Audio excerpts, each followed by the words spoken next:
6. The sun was already well up in the sky when I awoke.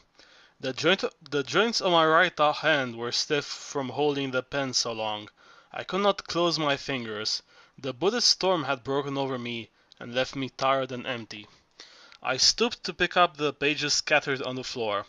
I had neither the strength nor the desire to look at them, as if all that sudden rush of inspiration had been merely a dream which I no longer wished to see imprisoned in words and debased by them. It was raining softly, silently. Zorba, before leaving, had lit the brazier, and I spent the whole morning coiled up in front of the fire, with my hands over it, eating nothing, motionless, just listening to the first rain of the season softly falling. I was thinking of nothing. Rolled up in a ball like a mole in damp soil, my brain was resting. I could hear the slight movements, murmurings, and nibblings of the earth, and the rain falling and the seeds swelling. I could feel the sky and the earth copulating, as in primitive times when they mated like a man and woman and had children. I could hear the sea before me, all along the shore, roaring like a wild beast, and lapping with its tongue to slake its thirst. I was happy, I knew that. While experiencing happiness, we have difficulty in being conscious of it. Only when the happiness is past and we look back on it do we suddenly realize, sometimes with astonishment, how happy we had been. But on this Cretan coast I was experiencing happiness and knew I was happy. That immense thirsting, dark blue sea extended right to the shores of Africa. A very hot south wind often blew, the levas, which comes from the distant burning sands. In the morning the sea gave off a scent like that of a watermelon. At noon it was covered with haze and still, its slight undulations being like immature breasts. In the evening it sighed, and was the color of the rose, of the aubergine, of wine, a deep blue. In the afternoon I amused myself by filling my hand with fine light-colored sand and letting it run, hot and soft, through my fingers. The hand, an hourglass through which our life runs away and is lost.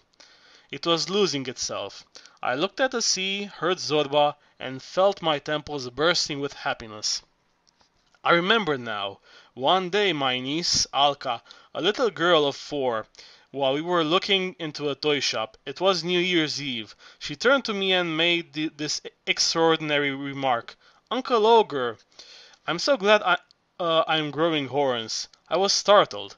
What a miracle life is, and how alike old are all souls when they send their roots down deep and meet and are one.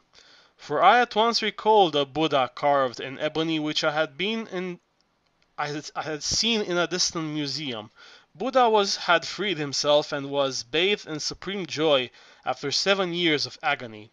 The veins on either side of his forehead had so swollen that they had burst out of the skin and become two vigorous, curling horns like steel springs. The fine rain stopped falling towards the end of the afternoon. The sky became clear. I was hungry and was delighted to be hungry, for now Zorba would come and light the fire and begin the daily ritual of cooking. Another of these things that never leave you alone, Zorba often said as he set the pot on the fire. It's not only woman, curse her, that's an endless affair. There's eating too. On this coast I felt for the first time what a pleasant thing it could be to have a meal. In the evening Zorba lit the fire between two stones and did the cooking. We started eating and drinking. The conversation became animated. I at last realized that eating was a spiritual function, and that meat, bread, and wine were the raw materials from which the mind is made. After his day's hard work before eating and drinking, Zorba was dull, his remarks peevish, and I had to drag words out of him. His movements were listless and awkward, but as soon as he had stoked up the engine, as he put it, the whole grinding, weary machine of his body came to life once more, got up speed and started to work again. His eyes lit up, he was brim full of memories, wings grew on his feet and he danced. Tell me what you do with the food you eat, and I'll tell you who you are. Some turn their food into fat and manure, some into work and good humor, and others, I'm told, into God. So there must be three sorts of men. I'm not one of the worst, boss, nor yet one of the best. I'm somewhere between the two. What I eat, I turn to good work and good humor. That's not bad after all. He looked at me wickedly and started laughing. As for you, boss, he said, I think you do your level best to turn what you eat into God. But you can't quite manage it, and that torments you. The same thing's happening to you as happened to the crow. What happened to the crow, Zorba? Well, you see, he used to walk respectably, properly, well, like a crow. But one day he got it into his head to try and strut about like a pigeon. And from that time on the poor fellow couldn't for the life of him recall his own way of walking. He was all mixed up, don't you see? He just hobbled about. I raised my head. I had heard Zorba's footsteps as he came up out of the gallery. Soon after I saw him approaching with a long scowling face, his arms dangling helplessly at his sides. Evening, boss, he said lifelessly. Hello, Zorba. How did the work go today? He did not reply. I light the fire, he said, and prepared a meal. He took an armful of wood from the corner, went outside, arranged the faggots artistically in a pile between the two stones and lit them. He set the earthenware pot on top, poured in some water, threw in onions, tomatoes and rice, and began cooking. Meanwhile, I put a cloth on a low round table, cut thick slices of wheat bread, and from the demijohn I filled with wine, and the calabash decorated with designs which Uncle Anagnosti had given us soon after our arrival. Zorba kneeled in front of the pot, stared into the fire, and remained silent. Have you any children, Zorba? I said all of a sudden. He looked round. Why'd you ask me that? I have a girl. Married? Zorba started laughing. Why are you laughing, Zorba? What a question to ask, he said. Of course she's married. She isn't an imbecile. I was working in a copper mine near Pravishta in Chalshidik. One day I received a letter from my brother Yanni. Oh yes, I'd forgotten to tell you I have a brother, a sensible stay-at-home money-lender, a hypocritical church-goer, a real pillar of society. He's a grocer in Salonika. Dear brother Alexis, he wrote me, your daughter Froso has gone astray. She has dishonored our name. She has a lover. She has had a child by him. Our reputation is ruined. I am going to the village to cut her throat. And what did you do, Zorba? Zorba shrugged his shoulders. Ah, women, I said, and I tore up the letter. He stirred the rice, put in some salt, and grinned. But just wait. You'll see the funny side of this. 2 or 3 months later, I had a second letter from my silly brother. Health and happiness to you, my dear brother, the fool wrote me. Our honor is safe. You can now hold your head high again. The man in question has married Froso. Zorba looked around at me. By the glow of his cigarette, I could see his eyes sparkling. He shrugged his shoulders again. Ah, man, he said with unutterable scorn. A little later, he continued. What can you expect from women, he said. That they'll go and get children by the first man who comes along. What can you expect from men? That they fall into the trap. Mark my words, boss. He took the pot off the fire and he began our evening meal. Zorba was sunk in deep thought again. Something was worrying him. He looked at me, opened his mouth and shut it again. By the light of the oil lamp, I could see the worries and anxious look in his eyes. I could not bear to see him like this. Zorba, I said, there's something you want to tell me. Well, tell me. Come on now, cough it up. You'll feel better afterwards. Zorba remained silent. He picked up a small pebble and threw it with some force through the window. Leave the stones alone. Speak. Zorba stretched out his wrinkled neck. Have you got confidence in me, boss? He asked, anxiously looking me in the eyes. Yes, Zorba, I replied. Whatever you do, you can't go wrong. Even if you wanted to, you couldn't. You're like a lion, shall we say, or a wolf. That kind of beast never behaves as if it were a sheep or a donkey. It is never untrue to its nature. And you? You're Zorba to the tips of your fingers. Zorba nodded his head. But I've no longer the foggiest idea where we're going, he said. I have. Don't you worry about that. Just go straight ahead. Say that again, boss, to give me courage, he cried. Go ahead. Zorba's eyes shone. Now I can tell you, he said. I've been working out a big plan in my mind these last few days. A crazy idea. Is it on? Need you ask me? That's what we came here for, to carry ideas into effect. Zorba craned his neck, looked at me with joy and fear. Speak plainly, boss, he cried. Didn't we come here for the coal? The coal was a pretext, just to stop the locals being too inquisitive, so that they took us for sober contractors and didn't greet us by slinging tomatoes at us. Do you understand, Zorba? Zorba was dumbfounded. He tried hard to understand. He could not believe in such happiness. All at once he was convinced. He rushed towards me and took me by the shoulders. Do you dance? He asked me intensely. Do you dance? No. No? He was flabbergasted, and let his arm dangle at his sides. Oh well, he said after a moment. Then I'll dance, boss. Sit further away, so that I don't barge into you. He made a leap, rushed out of the hut, cast off his shoes, his coat, his vest, rolled his trousers up to his knees, and started dancing. His face was still black with coal, the whites of his eyes gleamed. He threw himself into the dance, clapping his hands, leaping and pirouetting in the air, falling on to his knees, leaping again with his legs tucked up. It was as if he were made of rubber. He suddenly made a tremendous bounds into the air, as if he wished to conquer the laws of nature and fly away. One felt that in this old body of his there was a soul struggling to carry away this flesh and cast itself like a meteor into the darkness. It shook the body which fell back to earth, since it could not stay very long in the air. It shook it again, pitilessly, this time a little higher, but the poor body fell again, breathless. Zorba puckered his brow, his face had assumed an alarming severity. He no longer uttered cries. With clenched teeth he was endeavoring to attain the impossible. Zorba! Zorba! I shouted. That's enough!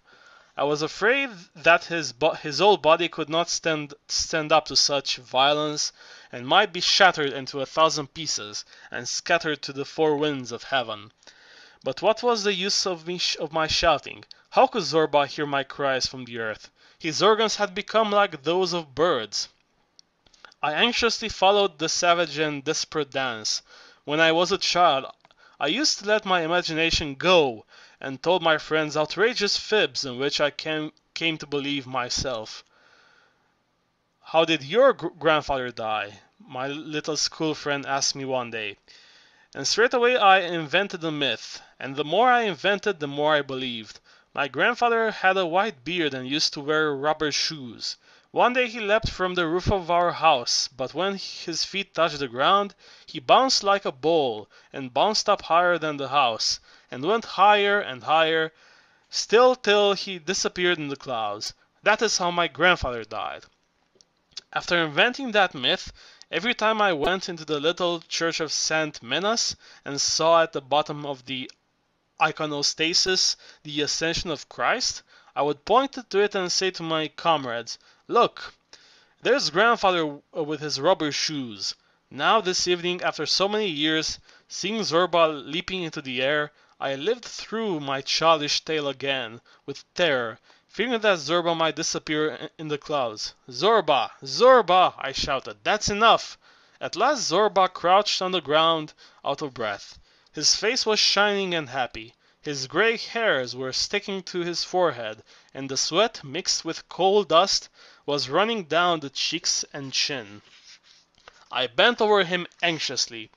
"I feel better for that," he said after a minute, "as if I had been bled. Now I can talk." He went back to the hut, sat in front of the brazier, and looked at me with a radiant expression. "What came over you to make you dance like that?" What could I do, boss? My joy was choking me. I had to find some outlet. And what sort of outlet? Words? Pfft! What joy? His face clouded over. His lip began to tremble. What joy? Well, what you said to me a moment ago. You said, just like that, in the air. You didn't understand it yourself? We didn't come here for the coal, you told me. That's what you said, didn't you?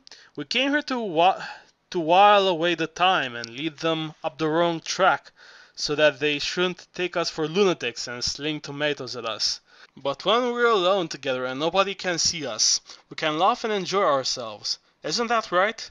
I swear that's what I wanted to, but I didn't realize it properly. Sometimes I thought of the coal, sometimes of old Bubulina, sometimes of you, a regular model. When I was picking out the gallery, I said, "It's coal I want," and from head to heel I became coal.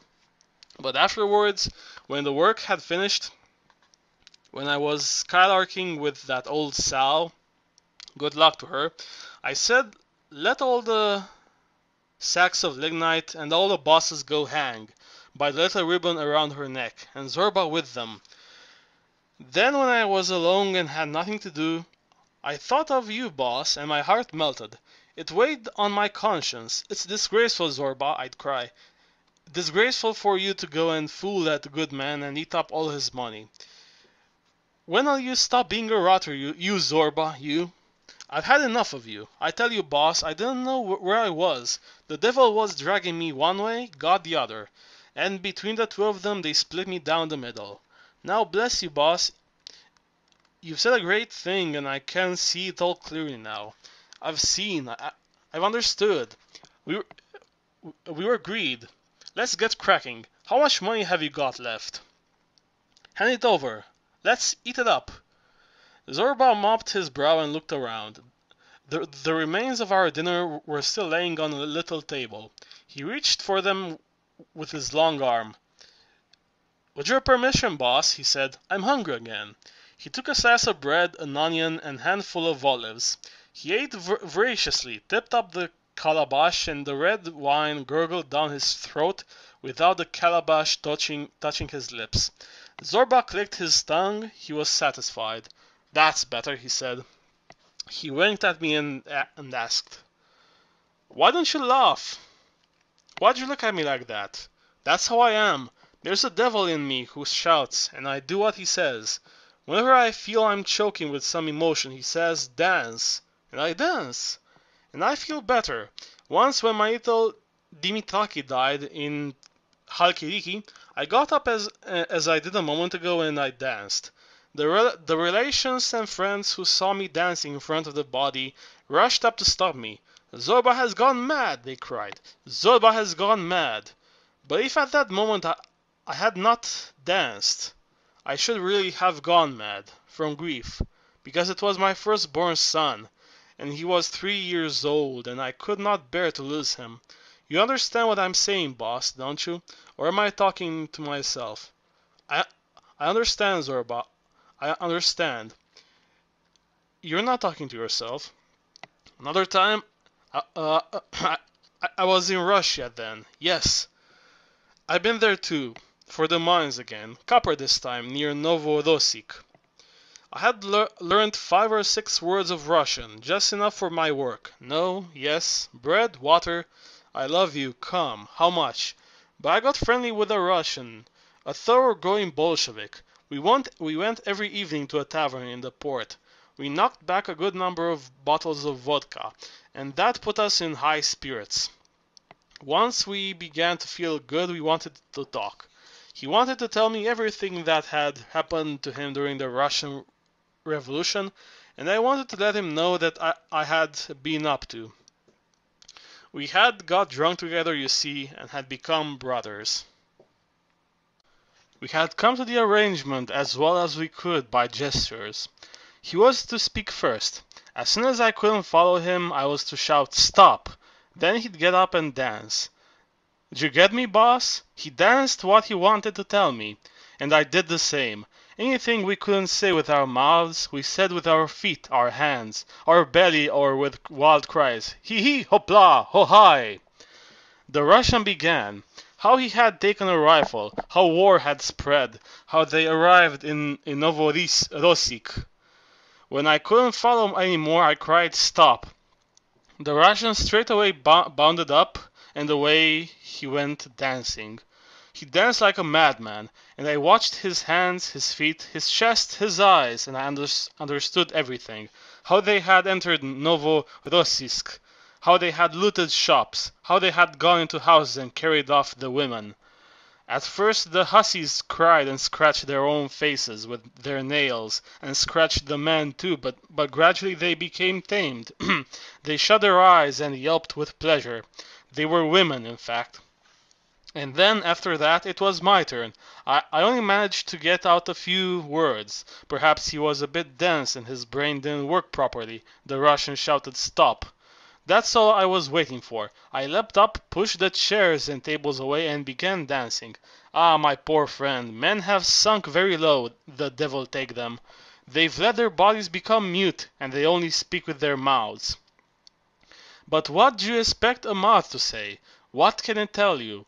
If only you could have seen how the Russian listened to me from head to foot, and how he followed everything. I danced my misfortunes, my travels, how many times I'd been married, the trades I'd learned, quarrier, miner, peddler, potter, comitaggi, santudipler, passatempo hawker, blacksmith, smuggler, how I'd been shoved into prison, how I escaped, how I arrived in Russia. Even he, dense as he was, could understand everything, everything. My feet and my hands spoke, so did my hair and clothes.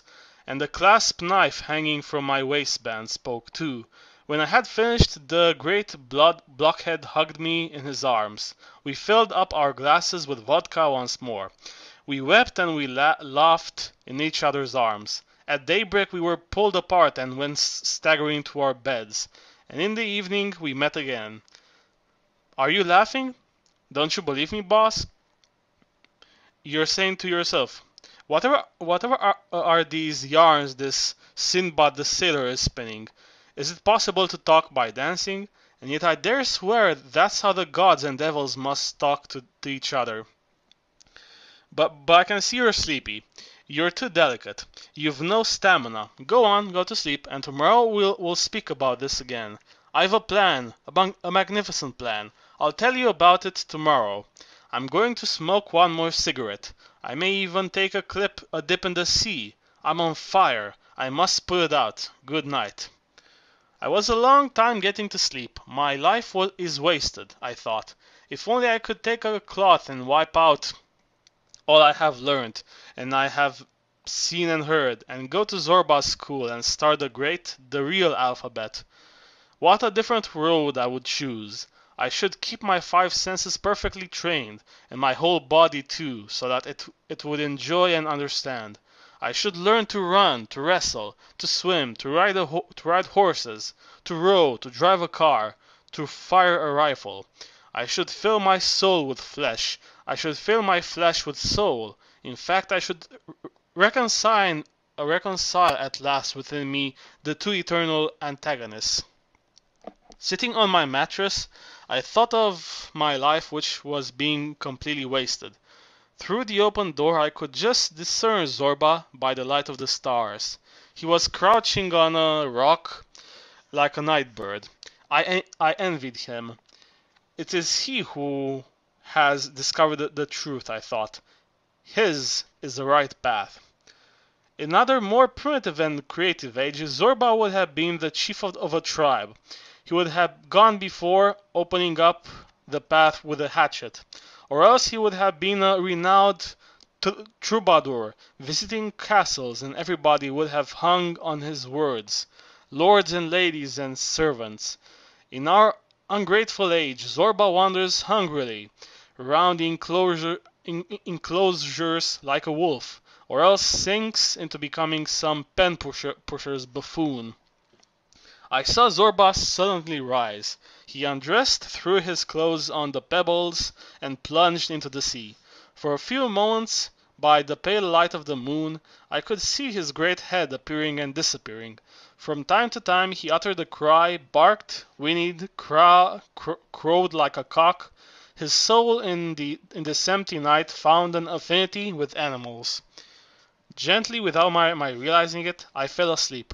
The next day, at first light, I saw Zorba, smiling and rested, coming to pull me by the feet. "Get up, boss," he said, "and let me confess my plan to you. Are you listening?" "I'm listening." He sat on the ground like a Turk and stared, explaining how he would set up an overhead cable from the top of the mountain to the coast.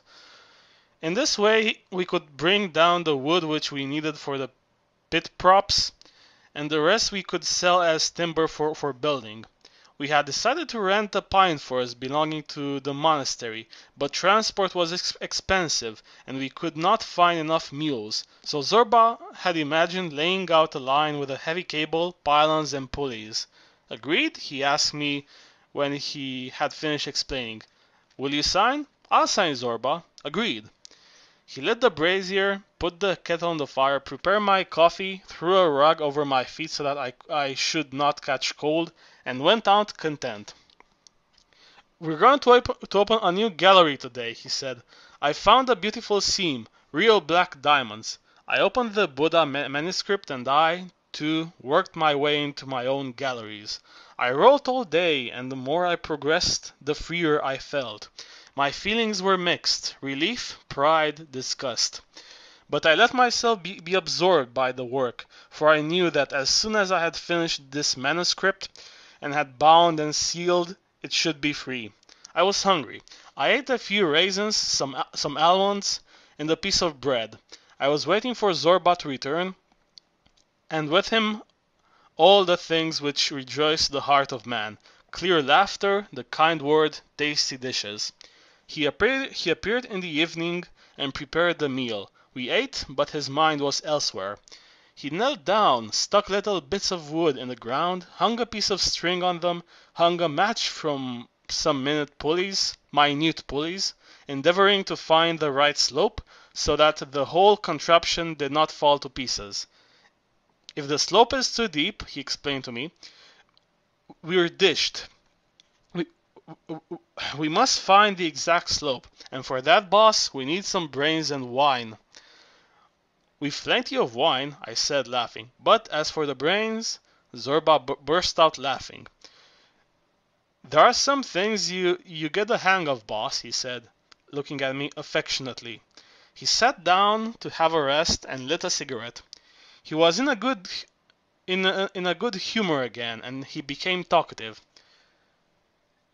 "If this line worked," he said, "we could bring down the whole forest. We could open a factory, make planks, posts, scaffolding. Why, we'd be rolling in money. We would lay down a three-master, and then pack up, throw a stone behind us, and sail around the world. Women in distant ports, towns, illuminations, gigantic buildings, machinery, ships came before Zorba's eyes. "I'm white on top already, boss, and my teeth are getting loose." "I've no time to lose. You're young, you can still afford to be patient. I can't. But I do declare, the older I get, the wilder I become. Don't let anyone tell me old age steadies a man, nor that when he sees death coming he stretches out his neck and says, 'Cut off my head, please, so that I can go to heaven.' The longer I live, the more I rebel. I'm not going to give in. I want to conquer the world." He rose and unhooked his Santuri. "Come over here, you fiend," he said. What the hell are you doing hanging on the wall without saying a word? Let's hear you sing." I never tired of seeing with what elaborate precautions, with what gentleness Zorba removed the cloth in which he wrapped his Santuri. He looked as if he was removing the skin from a purple fig, or undressing a woman. He placed the santuri on his lap, bent over it, lightly touched the strings, as if he were consulting it to see what tune they should sing, as if he were begging it to wake, as if he were trying to coax it to keeping company with his wandering spirit, which was tired of solitude. He tried a song. It somehow would not come out right. He abandoned it and began another. The strings grated as if in pain, as if they did not want to sing. Zorba leaned against the wall, mopped his brow, which had suddenly started to perspire. "It doesn't want to," he muttered, looking with awe at the santuri. "It doesn't want to." We wrapped it up again with care as if he were a wild animal and he was afraid it might bite. He rose slowly and hung it on the wall. "It doesn't want to," he muttered again. "It doesn't want to. We mustn't force it." He sat down once more on the ground, poked some chestnuts amongst the embers, and filled the glasses with wine. He drank again, shelled the chestnut and gave it to me. "Can you make it out, boss?" he asked. "It's beyond me. Everything, everything seems to have a soul. Wood, stones, the wine we drink, and the earth we tread on. Everything, boss. Absolutely everything." He raised his glass. "Your health." He emptied it and filled it afresh. "What a jade this life is," he murmured. "A jade. It's just like old Bubulina." I started laughing. "Listen to me, boss. Don't laugh. Life is just like old Bubulina. It's old, isn't it? All right, but it doesn't lack spice. She knows a trick or two to make you go off your rocker. If you close your eyes, you'd think you had a girl of 20 in your arms. She is 20, I swear, when you're in the act and have put out the light.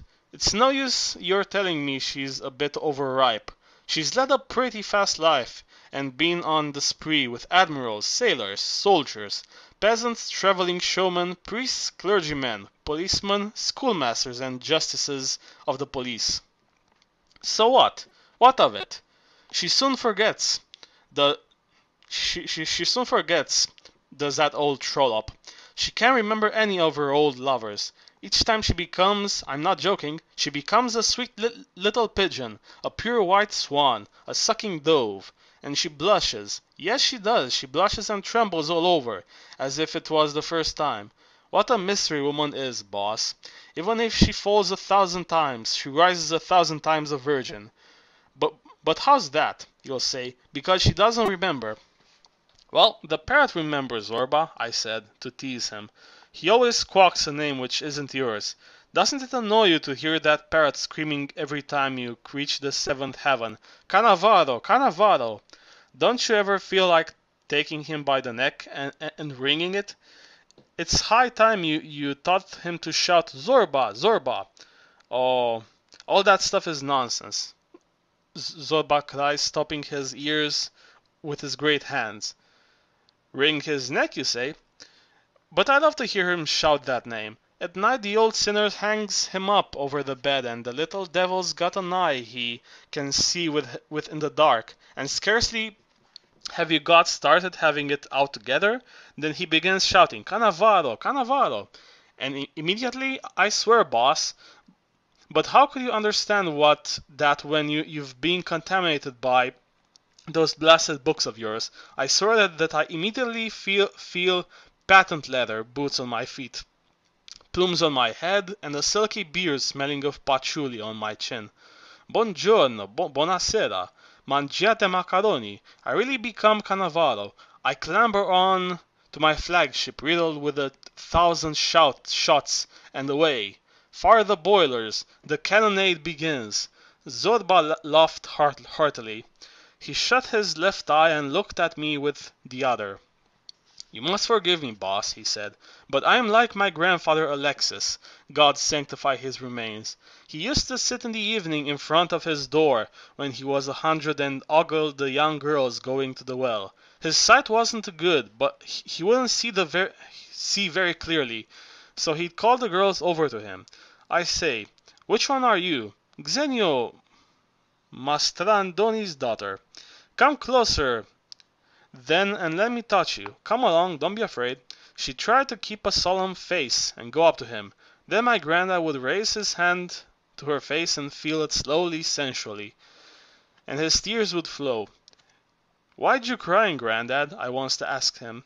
Ah, don't you think I've something to cry about, my boy, when I'm slowly dying and leaving behind so many fine wenches? Zorba sighed. Ah, poor old granddad, he said. How I feel for you. I often say myself, ah, misery, if only all the pretty-looking women die at the same time as myself. But the jays will go on living. They'll be having a high old time. Men'll be taking them in their arms and kissing them, when I'm just dust for them to walk on.